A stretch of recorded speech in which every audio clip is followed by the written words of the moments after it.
I do know how you feel. I'm glad you know how I feel. Yeah. Yeah. It's important to me. I want to point something out before we even get rolling here. Let's go. I have one pair of F3 socks. I kind of have I don't really buy a lot of gear. Right. I You get am gifted blessed. a lot of gear. I get Yeah. gifted a lot of gear, and I have too much gear anyway. Yeah. So I don't really buy a lot of gear. If there's something specific I want to buy, but somebody gifted me a pair of F3 socks. I can't even remember where I got them. Maybe it was you, Dark. And I think that it was actually at the board meeting a couple years ago, but yeah. okay, I think you're exactly right. Yeah. So I actually put them in the back of my sock drawer, and because I have a lot of socks, and this whole experience with F3 socks has just got me interested in them. So I started wearing them, and I noticed that I can wear them every day, 6 days straight, and they don't smell or degrade. They're amazing. It is amazing. That is one of the many blessings of the MudGear sock. I don't know what they're made of. Fairy dust. I don't know.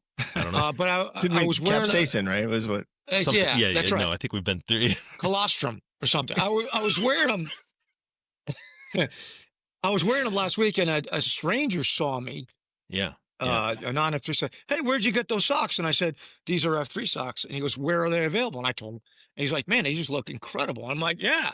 He goes, so they make your calves look powerful. I said, yes. I said, but the looks, that's just superficial. Right. It's how they make you feel.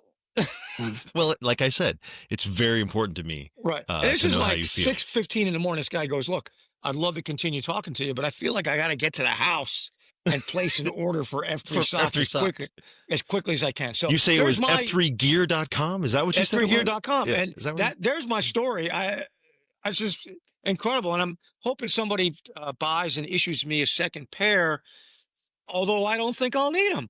I can watch these things once a week and if that really, maybe less, maybe never watch them again. Permasock brought to you. And on that note, if you're going to be a winner, you're going to need a coach. Sharpening doesn't happen by accident. A blade left untouched will rust, and a man left unchallenged will stagnate. Every man needs friction, resistance, and a whetstone to grind away weakness and reveal his true edge. Welcome to the Whetstone, where we reject comfort, disrupt the status quo, and forge men ready for impact. Hosted by Dredd, Dark Helmet, and me, the Plague. This is where men step out of the drift and into acceleration, because iron sharpens iron, and no man sharpens alone.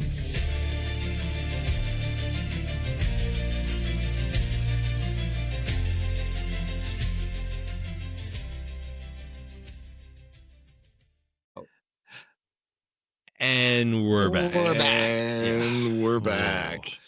That is the finest endorsement. Yeah, it's beautiful. Right. I love everything about it. It's truth as well. It's like one of those Fox News commercials for like a reverse mortgage. No, I was thinking of the Relief Factor. I was in a car accident and I broke my back, and 2 weeks later I couldn't even walk, but I started taking Relief Factor. And now now I'm running marathons. Like, now my calves look great, and I got a lot more friends. Yeah. Well, fellas, this is our most recent episode on Black Diamond Leadership. I just re-listened to that on my way into work this morning, and super helpful. Just sort of understanding, as you get better at leadership, right? You sort of learn which principles to apply to different situations. And so just really thankful for that episode. And then, this week we've a lot of guys remembering 9/11, right? 24 years ago, that tragic event happened. And then just a lot of other stuff going on in our country. And, I wanted to have a conversation with the two of you today about, there's just, and I know we've talked about feelings, right? How do we sort of process our feelings so that they don't come out as behaviors or actions that we'll maybe regret later or have to apologize for? But just how do we process some of this stuff? And not in a political way, but just as men, right? If we're really trying to live out mission of F3 and sort of be minivan centurions and hold the middle. Um, some of it to me is maybe conflict resolution. Like, how do we just have healthy conflict or disagreements, but also, and Dredd, I know I saw a tweet from you about the girl who was stabbed in the subway, and just how can we be better bystanders? In a scenario where if we're witnessing that behavior, what does that look like? So, I don't know, just would be curious your guys' thoughts on that. How do we sort of coach and lead men so that we can productively move through some of these moments? And I don't know if anything's come up for you guys in conversation with other packs. Would be curious how you've been processing the recent events. Well, since we're in Charlotte here, uh, the Blue Line Where it murder, happened. Yeah. which is literally about 4.6 miles from my house. The victim, uh, 23-year-old girl. I have a 23-year-old daughter. Dark has a 22, 21, 22-year-old daughter. She'll be 22 in Yeah. January. Yeah. My girls have been on that train line. I've been at that stop in that location. I've gone by that a million times. Yeah. It, Heck, we got a it workout that runs near there. I've run by there hundreds of times. So it's that was when I first saw it on X, and I didn't really even focus in on the headline. It was Charlotte, but I recognized. Wait, and That's the McCrory. I don't yeah. think we call it that anymore, but I will say, let's break it into a couple parts. Part one, the reaction, because that's the first thing you said, Plagu. The reaction of the people around her is not at all consistent with what I believe the people of this city are at all. I mean, Yeah. it was and weird. It's weird. It was weird. It upset me greatly. And what I've tried to do is pray about it and think about it and try to think there's a reason why those people may not have reacted. And I think it's because they were in shock themselves, and they've also been frightened off by the culture from taking agency, right? This is the whole minivan centurion thing that, we've been convinced that we can't go outside if there's a cloud in the sky unless Jim Cantori says it's okay. And I have led in my own brain, lifelong, maybe shorter than that, campaign against the tyranny of the expert. And I think it has caused men in particular to think, well, I've just got to wait for the authorities. The authorities say, we saw this through COVID. I can't make my own decisions. Somebody has to tell me what to do. And that's, to a great extent, what we're fighting against with F3, right? That's the reinvigoration of male community leadership. The dormancy of male community leadership is, okay, well, I'm just going to wait for the authorities to tell me what to do. I'm going to wait till Jim Cantori tells me it's safe to go outside and work out. Right. As soon as I get permission, I'll do it. Right. That's right. And that is something that's sweeping the country. And F3 is kind of a pushback to that. I want to say, and I'm fairly certain I'm correct, that if there was an F3 guy sitting there, it would have been you would have seen a different outcome. Now, somebody asked me this morning at Bible study, or actually after the workout, what do you think you would have done? What would have happened? Not just maybe if one of us were there. Mm-hmm. Question: would you have comforted the girl, or would you chase the guy? Right? Because, I mean, and I said, I think I probably would have comforted the girl. I think, because the look on her face and the idea, you could tell she knew. I mean, she's gonna die. And do you want her last moment on earth to be without someone holding her, telling her it's going to be okay? Mm-hmm. I mean, I don't think I could live with myself like that. And I think that would have been my reaction. I guess I understand why nobody reached out and grabbed this guy. For context purposes, here's a bunch of people probably take that. They look like working people. They're on that train a lot. They've seen that guy before, right? Oh, They know he's crazy, right? Sure. I know I'm like inserting facts here we don't Yeah. know, but I'm just thinking that it's probably likely. They've seen him before. They know he's cuckoo.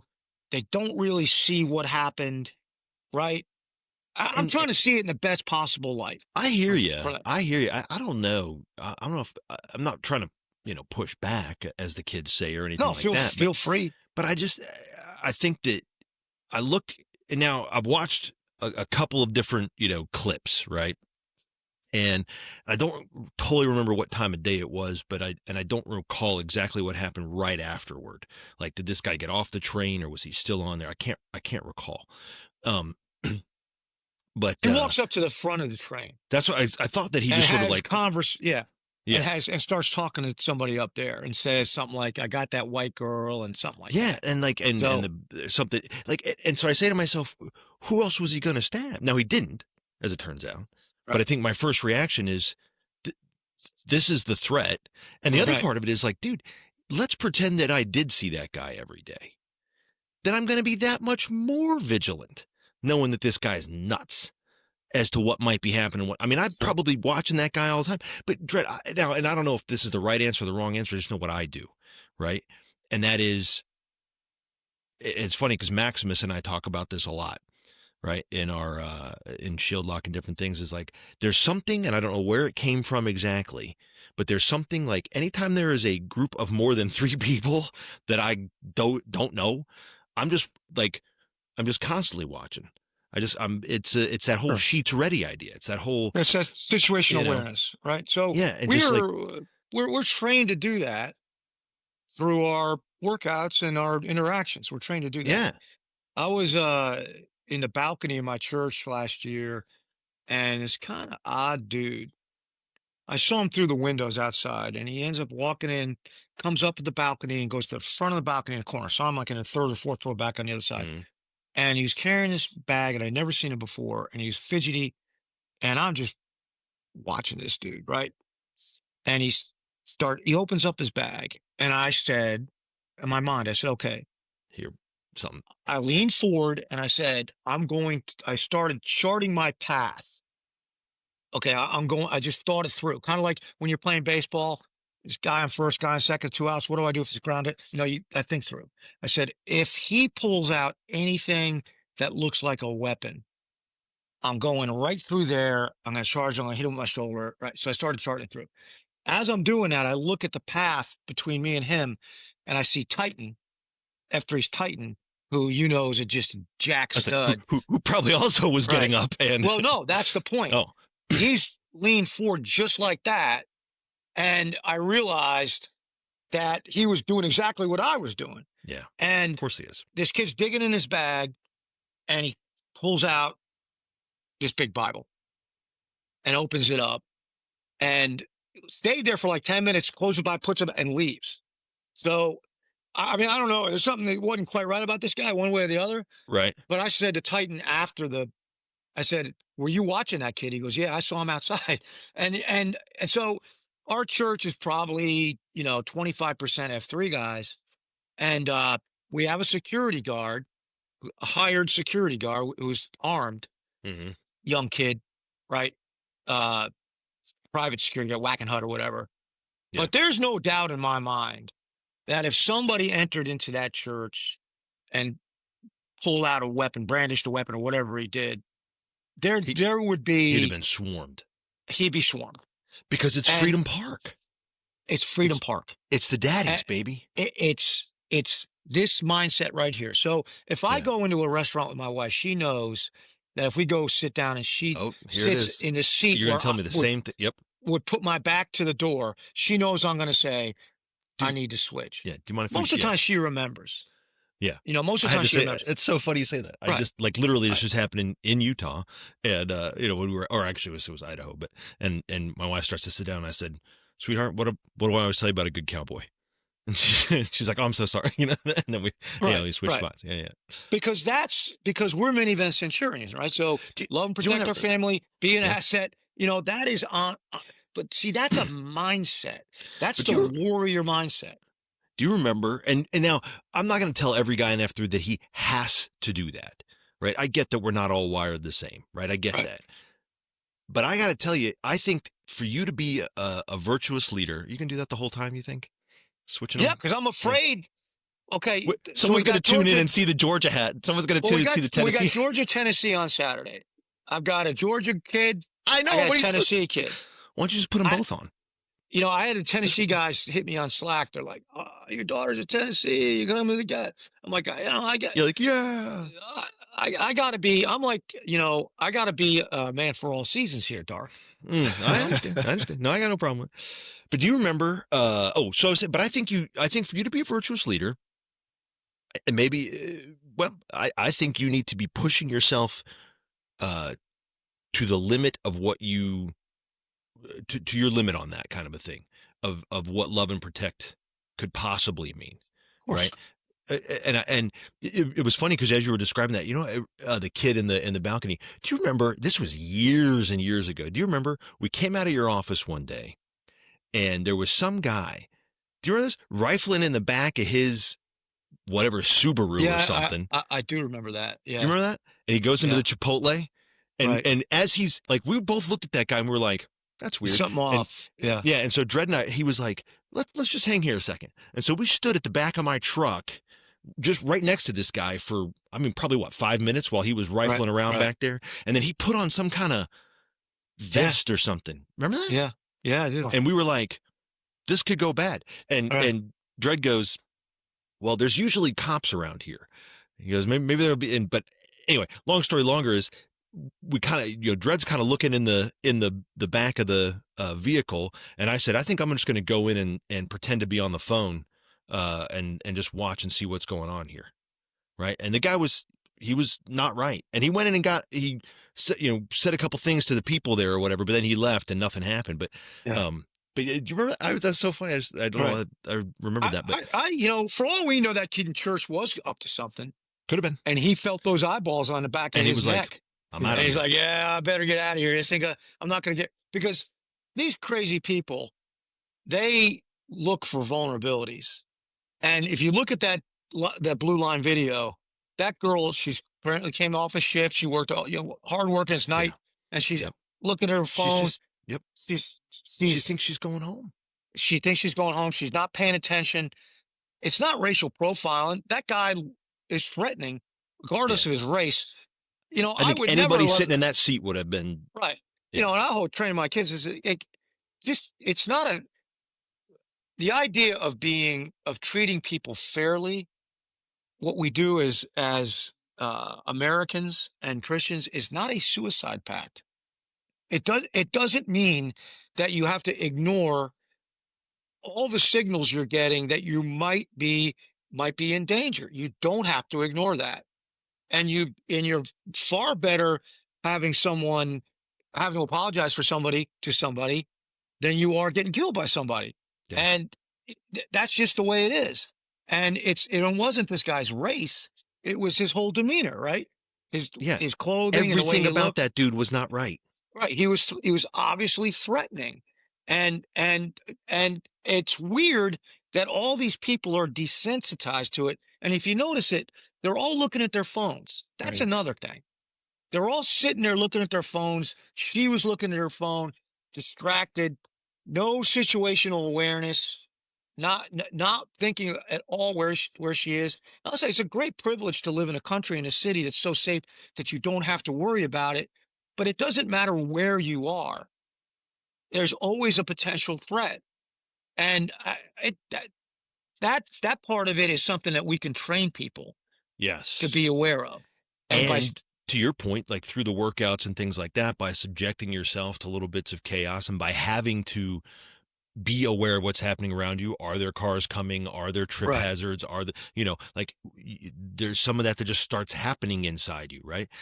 And it was funny because, we're talking about all this, the two different situations that you mentioned there, Plague. And I was talking to Huckleberry, and it's funny.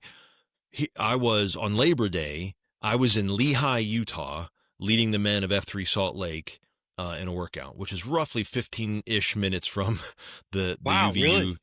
Yeah, from Huh. the UVU campus. Now, I mean, obviously, totally time, disconnected, right? But Yeah. but we're right there, and I have a lot of friends that live in that area, and good, and they said, this is Happy Valley. Like, we can't remember the last time we locked the doors on our vehicles. Like that's not supposed to happen here. To Well, which I say, the chief of police is like, well, I got 3 cops, right, yeah, right? literally nothing happens in Lehi, Utah.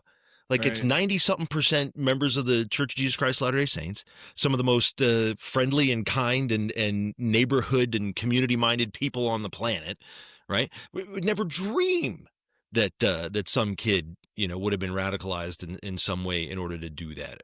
Like it's bananas. Right. And similarly, here we are. This is Charlotte. Yeah, there's bad parts of Charlotte. Like, there's spots Right. in Charlotte And you that, shouldn't but that go. wasn't one of them. That wasn't know? one of them. That's one of the Right. nicest places. South End. Yeah. That's Right. about as nice as it gets. About as safe as it Right. gets. It's packed with millennials constantly, Right. who are some of the most docile humans that I've ever run across. Right. And so I think it just speaks to the fact that you're asking the question, what do we do or how do we do it? And I think it speaks to the fact. And I was talking to a guy earlier today about all this, and he's sending me stuff, and we're slacking back and forth. And I said, I think some of my tenor, at least for the next little bit, as Nantan may shift a little bit. And we've talked about this kind of thing before, or at least we brought it up, as it relates to, when there were riots and things happening and whatever. But the status quo of comfort, of all is well in Zion, and there is no, everything will be fine, and that sort of thing doesn't happen here. I don't think we live in that world. And I don't think we have for a while, and I think we desperately wish we did. We desperately want to still. And I think part of what we get fed on a regular basis is that it is, like, oh, well, those things, it's my Spider-Man buddy Spider-Man always says, oh no, bad things only happen to other people, right? He'll get on me about whatever. He's like, oh no, only other people get injured. Keep running on your knees. It's fine. Whatever. Right. But I think we have this desire. I think that because the alternative is terrifying, right? The alternative to say, I must be vigilant when I go out of my house. I must be smart. I have to keep my eyes open. I have to keep my head on a swivel. I have to, I need to do that. Now, you don't need to be hyper vigilant like some kind of crazy person, right? But as men, I think it is now time. If it wasn't clear before, I think it's clearer now. And I hope that it remains clear that it is that our responsibility to serve and protect and love our families and love our communities and take care of the people around us is not just ours. In fact, I've been telling Nantans this for a while, and that is, I want you to stop thinking about your job as some kind of workout administrator. Like, that's not your job. Your job is the cultural and spiritual leader of men. And they go, got it. F3 men, got it. No, that's not what I said. In your geographic area, and the way that we're kind of dividing up the country now by geography, right? Nantan, in your region, the men that you serve, every single man, whether he's been to a workout or not, is an F3 man. And you have some degree of responsibility for that man and for his well-being and the well-being of the men who live in your community. And I don't care what they look like. I don't care if they've been to an F3 workout or not. I don't care if they share faith with you. I don't care. You're supposed to be the leader, and those men are your responsibility. Now, you've employed a team of other F3 men to try and help you in your leadership of them and in your care and protection of them and of the men and the women and the people and children around them. But that's your job. That's your job. Your job is to be the guy who's teaching the next guy to keep himself vigilant.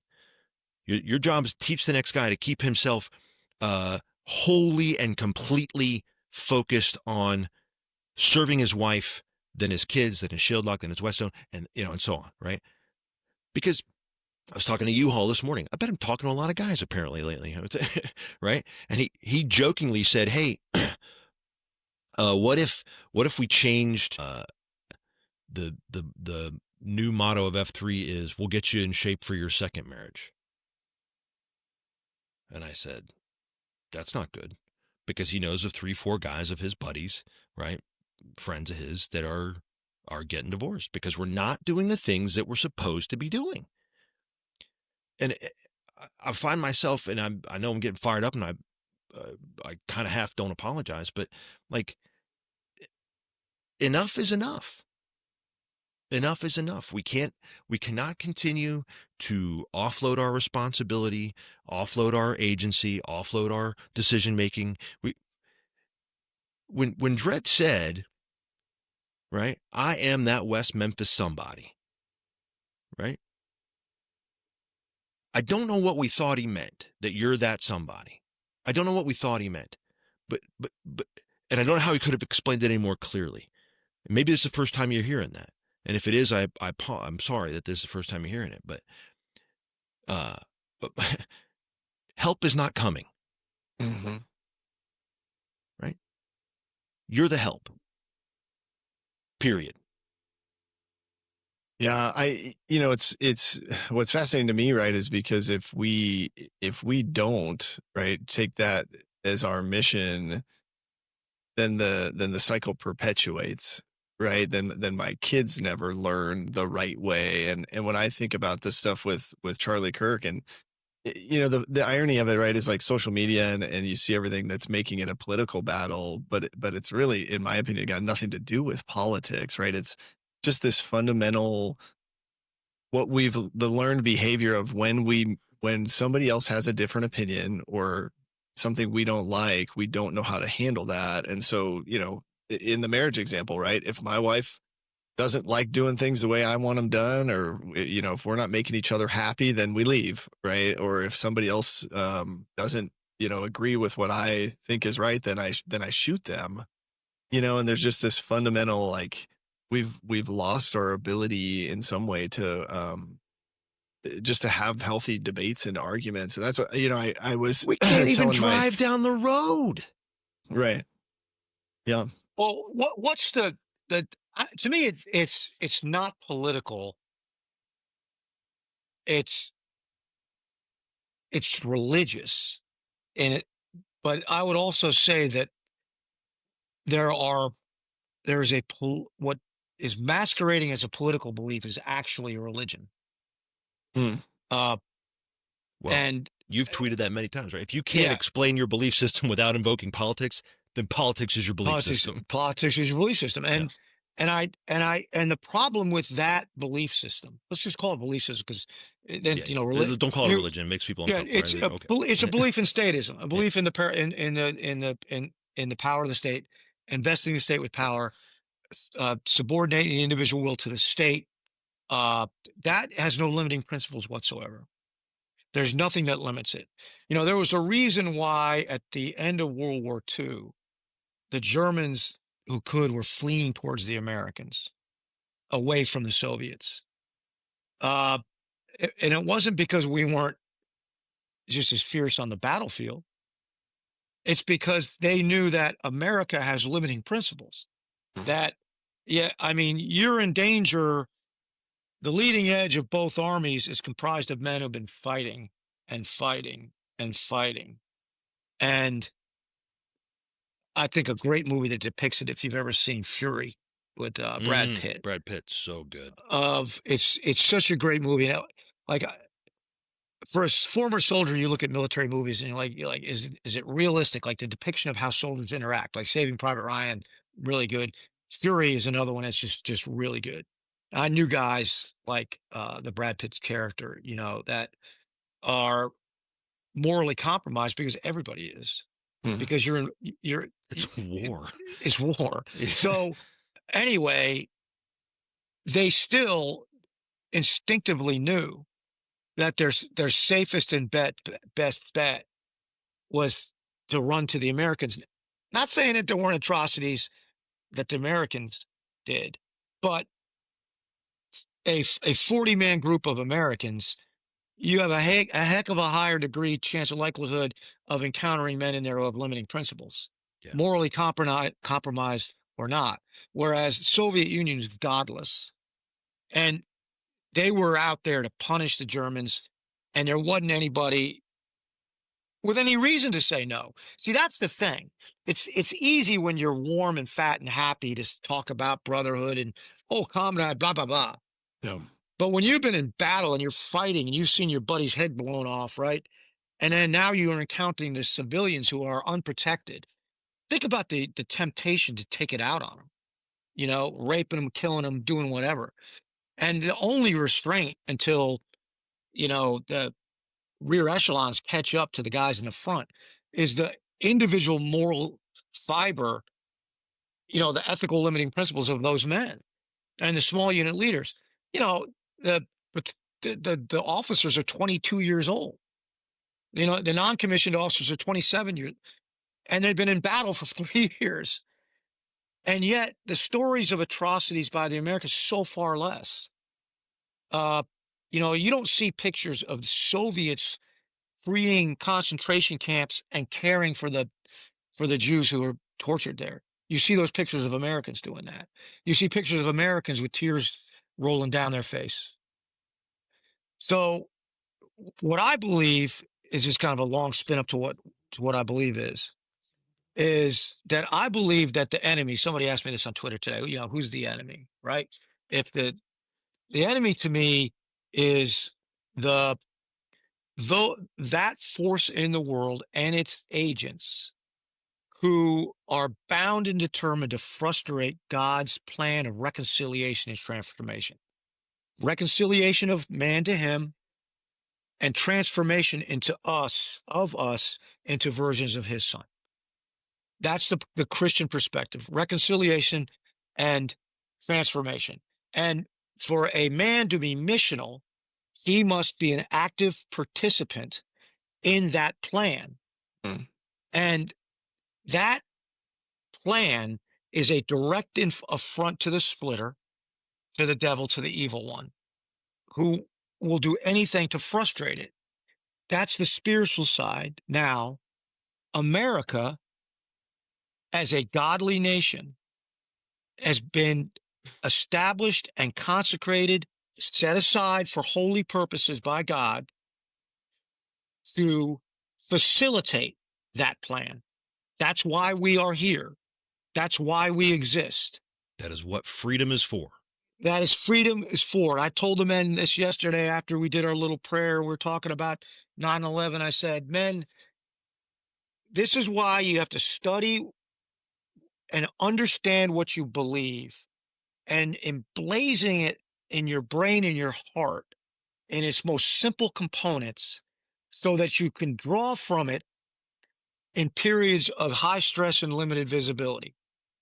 Because it is in those times where you're not going to remember the full text of the Declaration of Independence. You're not going to remember the Gettysburg Address or the Battle Hymn of the Republic.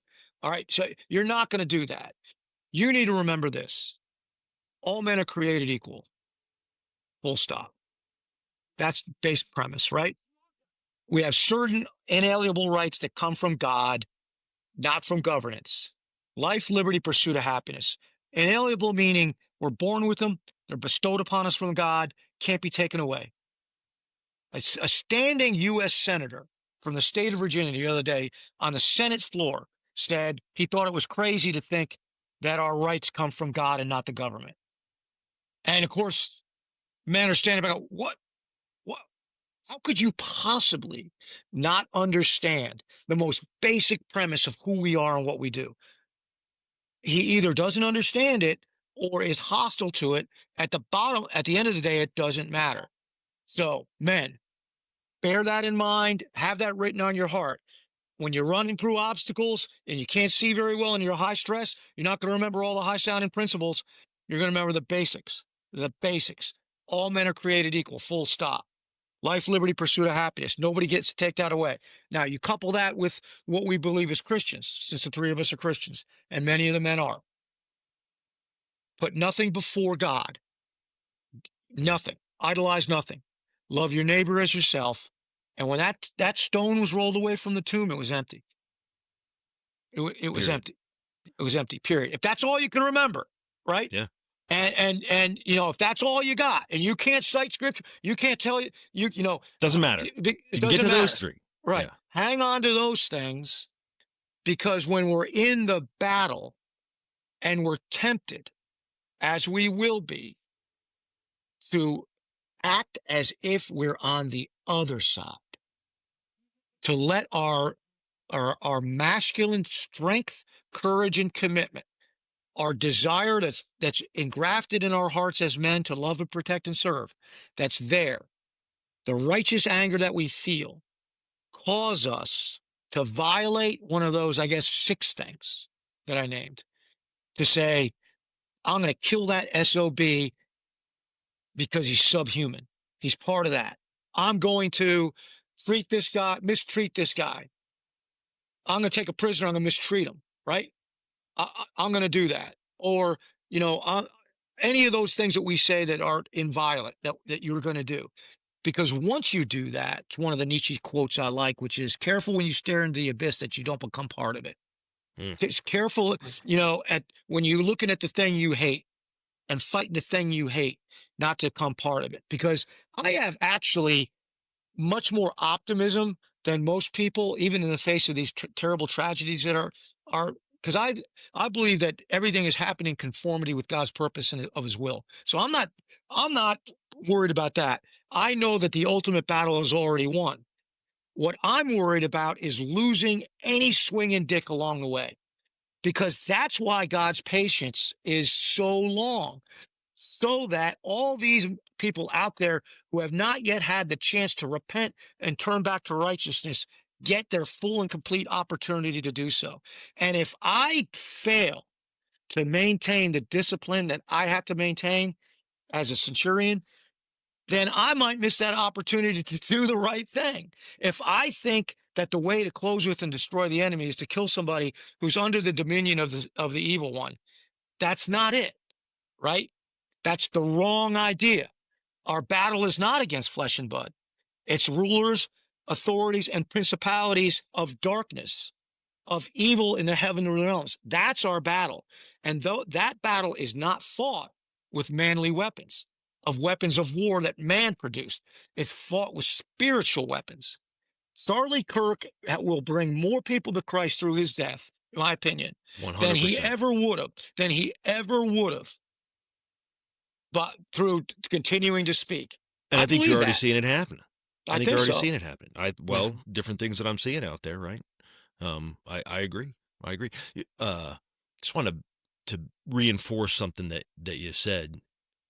When we were in Utah and leading that workout, one of the first things that happened was I took these guys from where we were standing, right, around the flags, and I had a plan for them. So I kind of ran them all over to this corner, and I was getting ready to give some more instruction. And the first thing these guys did was every one of them gets in a circle. And I looked at them and I said, "Why are you in a circle?" And they said, "Well, I mean, aren't you going to tell us to do the next day?" And I said, "No." I said, "But isn't it interesting that in the absence of some sort of instruction, you will revert to whatever it is that you are programmed to do?" Yeah. And in a similar way, if you are not so clear on those fundamentals, right, on those things, and it is interesting that you brought up, because that has been a recent change in my prayer life. Is I've tried to narrow it down and go, what are the things that I absolutely must do? Not like my tasks for the day, like, oh, I got to write this thing for work, but like the things that I must do. And one of the things that I struggle with and that I have to remember is, help me remember that we're all children of God. Help me remember that, so that I don't act like a jerk, and I don't treat somebody poorly, right? But that's the thing. Like, if you're not programmed in that way, if you're not thinking if that's not so, if you're not pre-programmed, fair, yes, right? There you, yeah, right, yeah, like yeah. If you haven't been putting it in there, then you're going to go to and whatever. now it's here, right? Yeah, It's yeah. and I like when I try to train young lawyers, I say, you got to get the reps because to be really good at it, you have to know to object to questions just on the way they sound. You can't stop and run through the rules of evidence and say, because by You the just gotta time smell you it. do, by the time you get there, the dude will be answered, the witness will answer the questions too late. You've got to feel it. And I mean, it took me a long time to get there, maybe 10 years. And when I could, I said, I hear the question, I hear the tenor of the voice of my opposing counsel, and I'm ready to object. I'm ready to object if I think it won't objection. And judge, I know sometimes judge agrees. Sometimes he looks at me and goes, grounds. I know they'll come to me. I don't know exactly what they are when I say the objection, but I know they'll come to me. I know they will. And because it's written on my heart, it's second nature. I can't not object to a bad question. I can't not. I have to stop myself, right? That's where you have to be with your attitude about andism. And that's what's killing us right now. What happened with Charlie Kirk is the ultimate end of Or-ism unrestrained.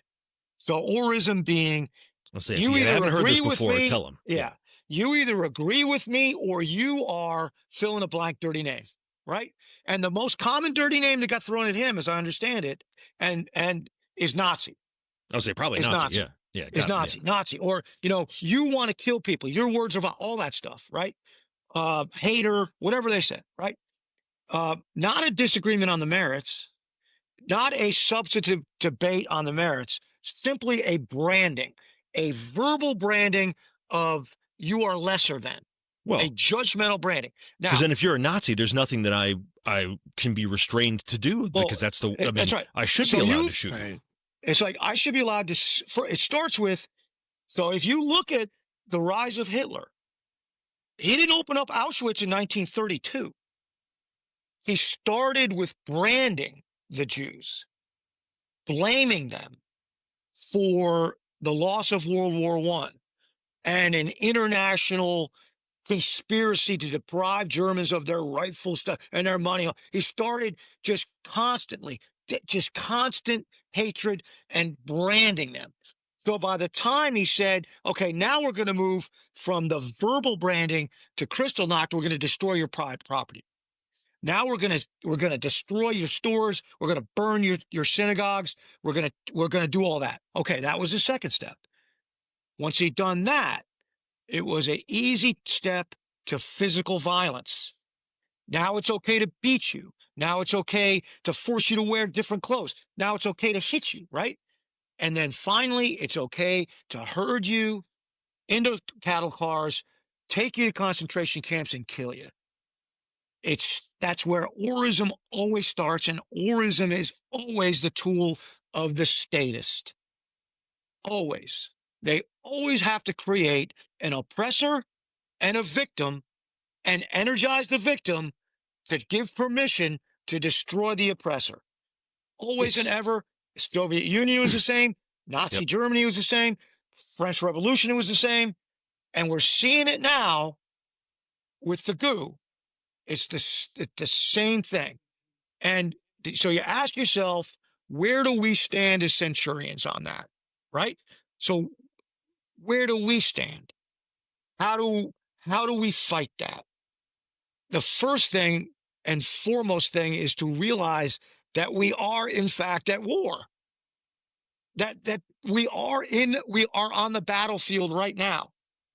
It is a natural inclination when someone has punched you in the face and you were not used to being punched in the face to then try to negotiate to not get hit again.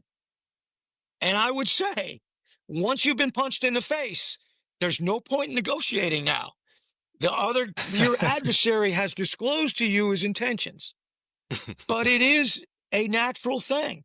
And that's why we train soldiers for combat by teaching them that when they are in combat, they have to fight back. I'm using metaphors now because, again, I want to go back. I'm not saying we are in a fight, a physical fight, that we should be, if someone tries to silence us, to remove one of our civil rights, that gives us license to use Shoot 'em in the violence. face. It does not. We then become what they are, right? Nor does it give us license to attack them verbally, based on who they are. See, this is the most difficult part of being a liberal, is that you Capital L. are not allowed to violate your governing principles, or they don't mean anything. If I'm to say, okay, well, I'm a liberal, so I believe in freedom of speech and under all circumstances, if I say that, and then I hear something I don't like, and I try to silence that guy, then I don't believe in free speech. I'm not a liberal at all. I'm a statist. And that's all there is to just it. Just because your doorway into statism is a little, like, oh, I'll allow more things, but eventually I will curtail this, right? That's right. Yeah. It takes tremendous self-discipline and adherence to your governing principles to live your life like that.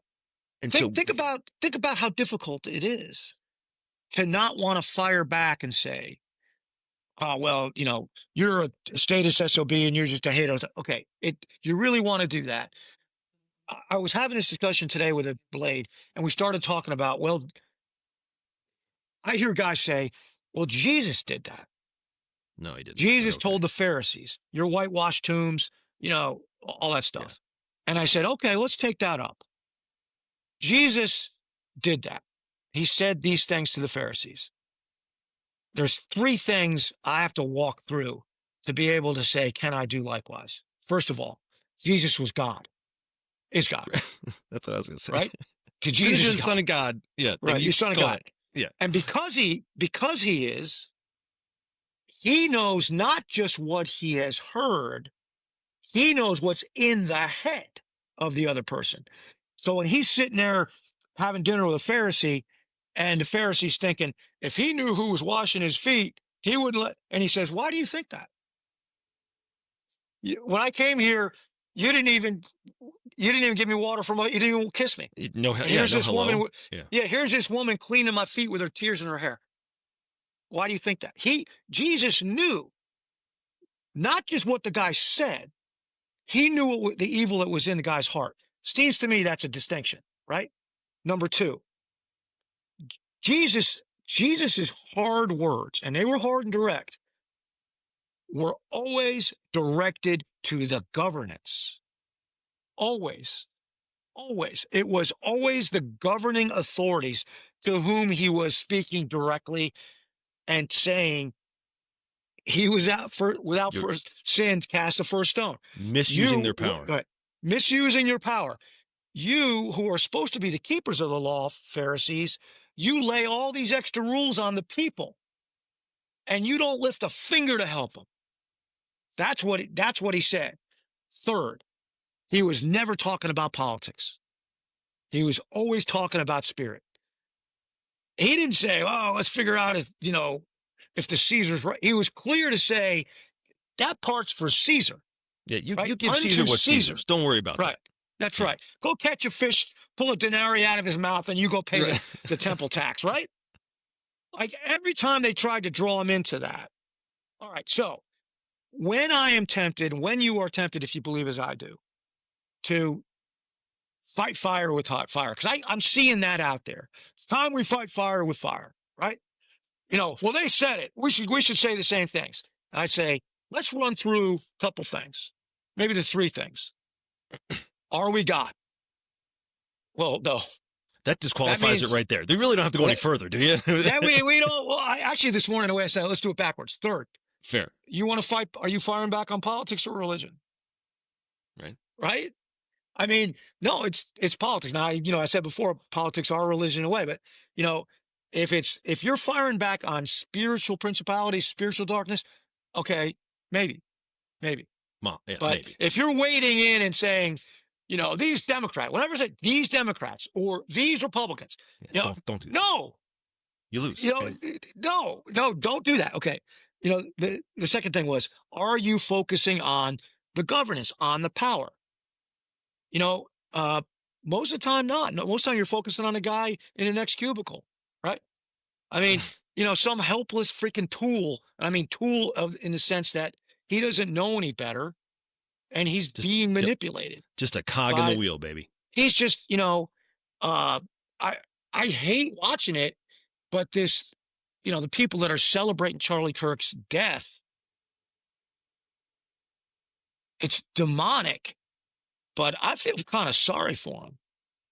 I mean, if that's what's in your heart, that's dark, man. To celebrate the death of anybody, I mean, that's horrible.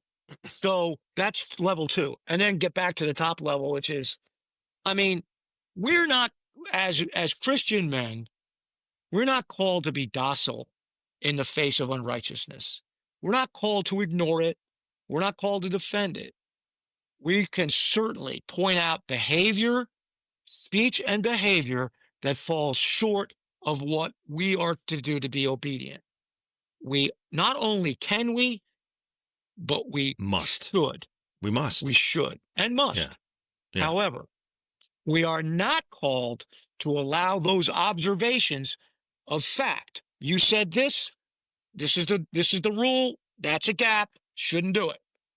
That's good. We're not called to then make the conclusion.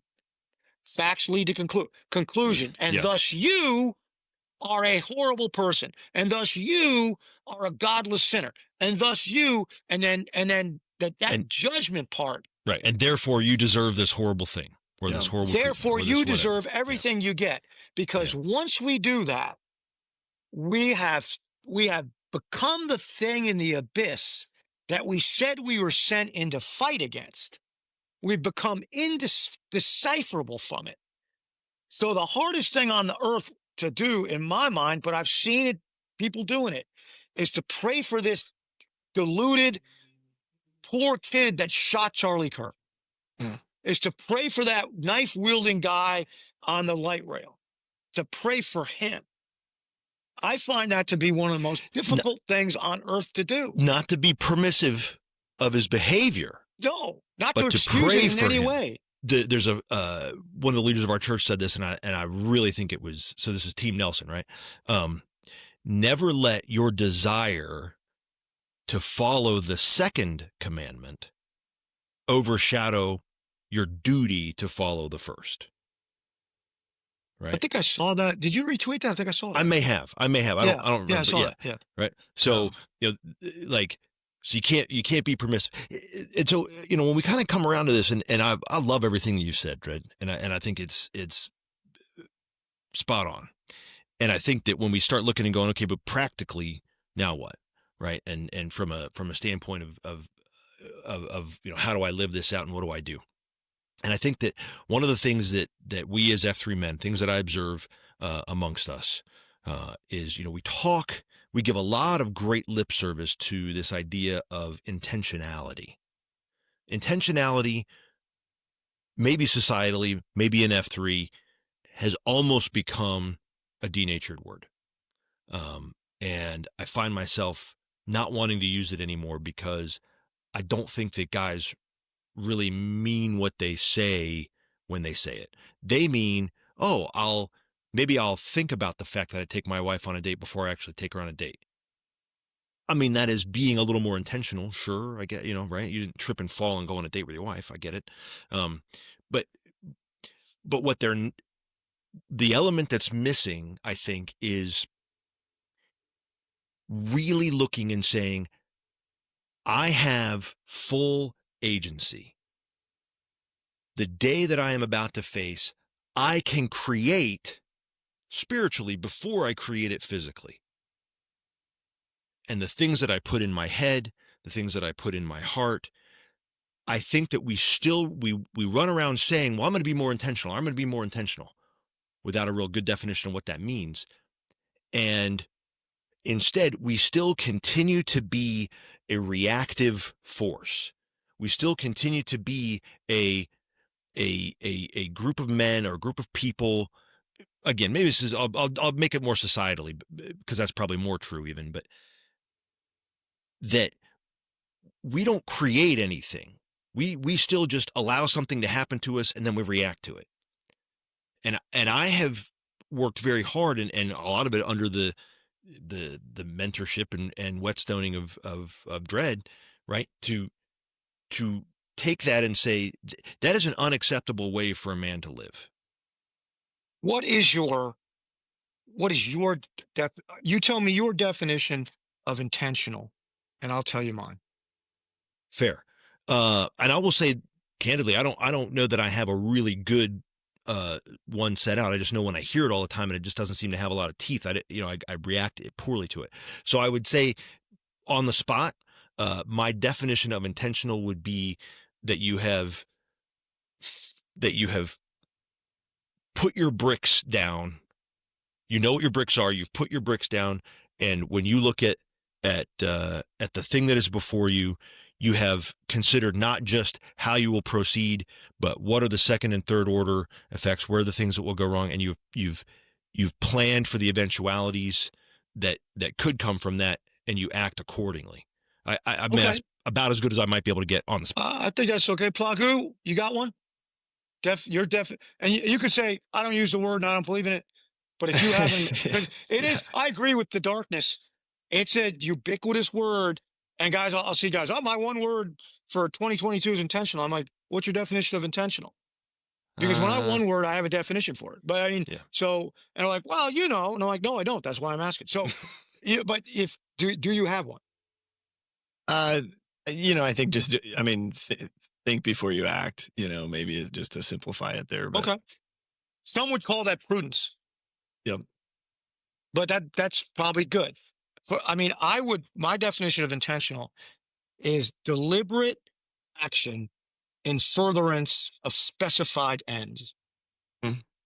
So when I think of that, I say that again. Is that deliberate action in furtherance of specified ends. So if I just say intentional about what? Well, I have a specified end. What is it? I want to retire when I'm 70. Okay. Are you intentional about that? Yeah, I've taken some deliberate action. What is it? I have a 401k and I'm contributing to it. It's pretty good. Right. Yeah. Right. So, it can be whatever you want it to be. I have a specified ends. What is that? To maintain a certain weight. Are you taking deliberate action? Yeah, weigh myself every morning. I tweet it or text it to several people, including darkness here. All right. That's intentional. So if that's what people mean, then I'm good. I'm like, hey, okay, I get it. Now let's talk about those components. And I think you should start at the back end of the thing. What's your specified intent? Or specified outcome? What are you specifying? The ends. What is it you see? What is it you want I will to do? weigh X pounds or whatever. What is it? Yeah. Specified what is it?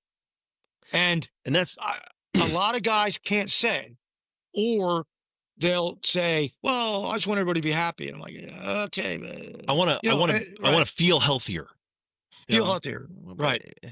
Yeah, tell me. So we've unpacked a lot, and I think a lot of this. I think the song's coming.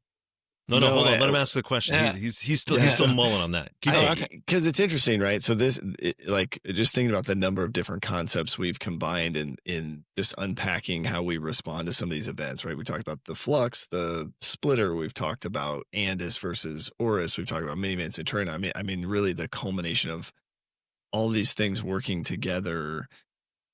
If guys are maybe struggling with how to process, to me, this is the flux, right? Like we can never control who is going to die, right? Maybe the next person that dies is someone closer to us, right? And we have to work through that. So is all of this stuff sort of in the third F, kind of that faith component where we need guys to really be developing their moral compass there, or like where do we sort of provide guidance to grow in this area? There's another thing that drives me nuts that I'm just going to say before we jump in here. We also have a great desire, and I think it's the engineer's fault. I'm just kidding. That's terrible. That's so bad. We also have this tendency to go, well, does that qualify is that a first F, or is that a second F, or is that a third F? And because we want the third system. F, then maybe I shouldn't talk about it here. And do we? If you're not third F in everything that you do, it drives me nuts. Oh, all three Fs were covered. Yeah. Every day you wake up, every day you move, every day you breathe breath into your lungs, you're all 3 F's at every moment, all the time. Okay? There. Now, with that, it's third F, it's second F, it's first. It's how you do everything. You can't be in proper personal alignment, right? Without all 3 F's. Like you can't be. That's what we believe, right? Like, we believe. So we believe that all 3 have to be accelerating, not always at the same pace, not always one's more important, but you have to have intentional. You have to be intentional about the specified ends of accelerating your 3 F's, and you have to take action in furtherance of it, right? Deliberate action in furtherance of it. And if you just pick one, right? So, Queen, it's the first one, right? So it's not the first one, but it's the one that I think drives everything else. You can focus on that. Focus on that, right? And then the third one, if you ask me, what are the 3 most important? I think that's a great question I'll ask myself. What are the 3 most important? Dredd, what are the 3 most important? Does that Queen? help? Yeah, it does. It does. Okay, yeah. Queen is most important out of the first F, not the king. Queen. M, which should be obvious, out of the second F, and out of the third F, I think it's praying. Praying, yeah. I agree. And if I only could accelerate all those 3 F's, I could, like those are the 3 I would accelerate. Most of the rest will cascade from there. That they will. Yeah. They will. And the other thing is, if those 3 F's, those 3 particular cue points, if they are decelerating, the others can't accelerate. I mean, you can accelerate your queen without accelerating your king, but vice versa, not long. Not long. That's right. If your M is falling apart, you ain't gonna be doing too well at work. You're not gonna be much of an ally at the shield lock, right? And you're certainly not serving your kids. It drives me nuts when a guy's like, "Well, I'm really trying to accelerate my my relationship with my kids, but I'm not really doing great with my wife." And I'm like, "Well, then actually, you're just failing your kids." Is what you're saying. Kind of where it starts. It kind of does. Yeah. But also, these are the 3 hardest as well, which should not be a shock. Well, that's ironic. It's not ironic at all. Ironic is an unexpected outcome. It's like rain on your wedding day. That's right. No, it's like rain on your wedding day. Exactly right. So not Geddy Lee. Right. That's right. It's. I find it much easier to go to a workout than I do to restrict my calorie intake. Much easier. Much easier, right? I actually find it much easier to deal with my digester than I find it to restrict my calorie intake, right? I mean, I can just avoid situations that'll make me angry, for starters, but I can't avoid the refrigerator. So, sadly, I have to eat every day in order to live. Right. Yeah. Second F, you have dominion over your children, even if they're grown, right? Your shield lock, you can be like, Whetstone, you can be a lousy mentor. I mean, mammon, mammon's the most rewarding relationship for men. That M, that's the one where you really have to work. That's the one, that's the one. On the third F, search, you can go, meeting isn't that hard to do. I mean, most people go to church don't even really deeply believe, I don't think. I was just going to say, right? Believe me, there are plenty of people sitting in those pews with me on Sunday that they're like, well, it's Sunday. This is just what we do on Sunday. This is what we do. Yeah. Open up the Bible, read it for a little bit, or, read a book about the Bible, but sitting down on a daily basis and talking to God. That's the hard one. And it's hard not because you can give you can have like a rote prayer or a thing that you do, and you can put it in the category of all these other things. But if you really are seeking for relationship, then that's the one that you really have to work on the most. Because that's right. Like I could read Freed to Lead, right? I could read Q Source, right? I can show up to workouts, but for Dave and I to be friends, I have to deal with Dave. But I've read about him. I've read the things he wrote. I read his blog. Yeah. I feel like I know him. I listen to the podcast. I feel like I know him. Yeah, but when we are together and we disagree about a thing, that's we have to be in this relationship. We have to have this conversation back and forth. And that's way harder than just reading about it or going to a workout. I'm like, well, right. I love how you made a comment of a few minutes ago just about this idea. And maybe we just we're so used to compartmentalizing, right? So like, okay, now I'm going to do a first F thing, and then I'm going to do a second F thing, and then I'm going to do an M thing and a kid thing and a shield lock thing. And we don't realize that they're all, they're all intertwined. And, it's, you also mentioned like if we're waiting for someone else to show up with, and I'm guilty of this with a system or, if you listen very hard, the tune will come to you at last. When all are one and one is all, to be a rock and not to roll. And really, she's buying a stairway to heaven. Yeah, I could see that. You could see that. Definitely not Geddy Lee.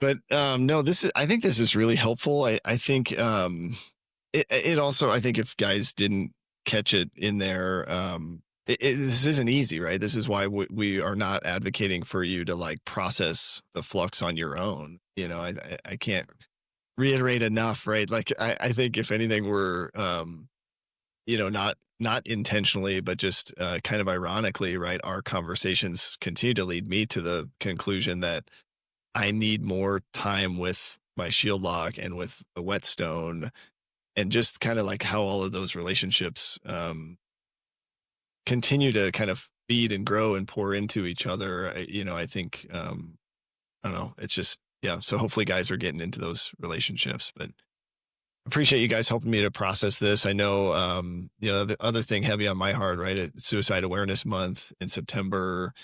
They still say, it's also Recovery Awareness Month. So they say drug overdose is still number one killer of people 18 to 44. And men are, men in our sort of age range within F3 are also pretty high risk for suicide. So I think just even more reason to just talk to the men that are in your community, build relationships, and continue to work through these things together. Because I know that's been helpful for me.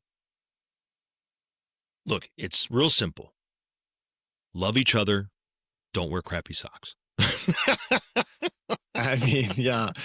And that reminds me, we did do this. We kind of did this interesting podcast convergence thing where we talked about the culture of F3 and ultimately, right, thinking about what is the culture and really it is love. So if nothing else, right, when you go out, wherever it is in your community, be that example of what it looks like to love other people, right? That first commandment, right? We get to choose to love other people, right? You don't have to like everybody or be friends with everybody, but we do have to love everybody. And so just appreciate you guys taking time to do this. When it comes to love, likes got nothing to do with it. Also not Geddy Lee. Also not Geddy Lee. Appreciate you, fellas. Edge of the blade, it's calling me sharp. Stone on steel in the darkest spots. Warning where the steel it grinds. Whetstone whispers through my mind. Spin that stone, make the edge come alive. Cut through the noise just to survive. Feel the rhythm, feel the bite. Whetstone screaming in the night.